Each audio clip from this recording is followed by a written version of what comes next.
Solan Yusuf sinugod sa Showtime si Ann Curtis dahil sa kanyang nalaman.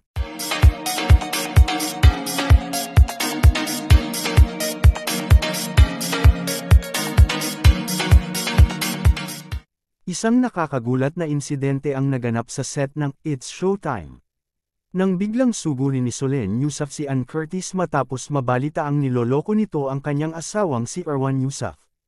Ayon sa mga saksi, pumasok si Solan sa studio na galit at diretsahang hinarap si Ann sa harap ng mga co-host at audience.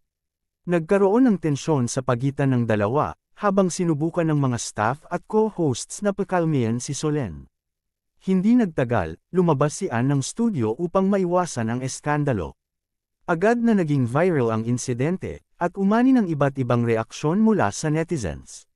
Marami ang nagulat sa naging aksyon ni Solan, ngunit marami rin ang nakaunawa sa kanyang damdamin bilang kapatid.